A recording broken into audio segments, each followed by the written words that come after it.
26/9/2025 இன்றைக்கி வெள்ளிக்கிழமை சரியாக 10:35 பத்ரகாளி அம்மனுக்கு ராகுகால பூஜை,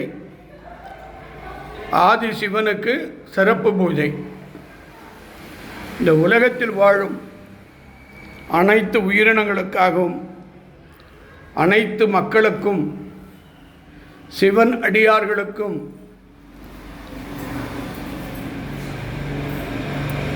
மும்மூர்த்திகளாக விளங்கும் சிவன், பிரம்மன், விஷ்ணு மும்மூர்த்திகளுடைய திருவடியை வணங்கி, கணபதி முருகப்பெருமான் திருவடியை வணங்கி, இந்த வெள்ளிக்கிழமை ராகுகால பூஜையில் ஒவ்வொரு குடும்பத்திலும் ஒவ்வொரு விதமான பிரச்சனைகள் இருக்கிறது. ஆண்டவா,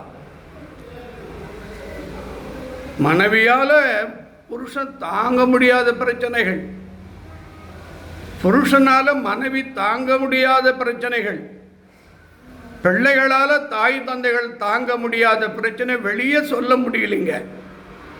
ஒன்றுனா 9 சொல்லிடுவாங்க. இந்த உலகத்தில் ஒரு குடும்பம் சீரு கெட்டு போகுதுன்னா அது நீங்கள் தாங்க காரணம். பயம் இல்லைங்க, பணம் இருக்குது, பணம் வச்சு எதுவும் சாதிக்கலான்னு நினைக்கிறீங்க. உயிர் போயிடுச்சுன்னா என்ன பண்ணுவீங்க? கண்ணு தெரிகிற வரைக்கும் கட்டடம், கண்ணு மூடிச்சுன்னா கட்டம் தெரியாது, ஒரு சொந்த பந்தம் எதுவுமே தெரியாது, போயிடுமே. அப்போ என்னத்துக்கு வாழ்கிறீங்க? ஒன்றும் பக்தியாக இருக்கணும், ஒன்றும் உண்மையாக இருக்கணும், ஒன்றும் தர்மத்தோடு இருக்கணும், தானம் செய்யணும், பூஜையில் கலந்துக்கணும். எதுவுமே வேணாம், நல்லா இருக்கணும். கோயிலை சுற்றிட்டா எப்படி நல்லா இருப்பீங்க? உங்களுக்கு தான் விதி இருக்குது, கர்மா இருக்குது, ஊழ்வினை இருக்குது. இந்த 3லேருந்து நீங்கள் எப்படி தப்பிக்க முடியும்? அதுக்கு தானே கடவுள் நவகிரகத்தை படைச்சிட்டாரு, பிரம்ம எழுதிட்டாரு. அந்த நவகிரகங்கள் நீங்கள் சும்மா இருந்தாலும் விட போகிறது இல்லையா? ஒன்று சொல்லி முடிக்கிறேங்க. கேது திசையில் 7 வருஷம் 3 மாதங்க. அந்த கேது திசை, கேது புத்தி வந்தால் மரணம் வந்தே தீருங்க. அதை தொடக்கத்திலேயே கூட உயிர் எடுத்துடுவான். அம்மா அருள் பத்ரகாளி கருணை இருந்தால் 7 வருஷம் 3 மாதத்தில் உயிர் எடுத்துடுவான். லக்னத்திலிருந்து கேது திசை, கேது புத்தி வந்தால் மரணம். ஆகவே உயிர் உங்களை விட்டு போயிடும், உடல் பூமிக்கு போயிடும். நீங்கள் செய்கிற புண்ணியம் உங்கள் பிள்ளைகளை காப்பாற்றும். நல்ல மனசோடு இருங்க, உண்மையாக இருங்க, ஒழுக்கத்தோடு இருங்க, சக்தியோடு இருங்க. உங்கள் மனசை சுத்தமாக வச்சுங்க. மாதா பிதா குரு தெய்வங்க. உண்மையான குருவை தேர்ந்தெடுங்க, உண்மையான சிவன் திருவடியை பற்றுங்க. பத்திரகாளி உலகம் பூரா இருக்குதுங்க. எங்கே பேசுதோ அங்கே போய் சரணாகதியாக விழுந்துருங்க. உங்களுடைய அனைத்து பிரச்சனைகளும் வெற்றி பெறும் என்பது இந்த நவலிங்கத்தினுடைய ஆசீர்வாதம். எல்லா அருளும் உங்களுக்கு பரிபூர்ணமாக கிடைக்கட்டும்.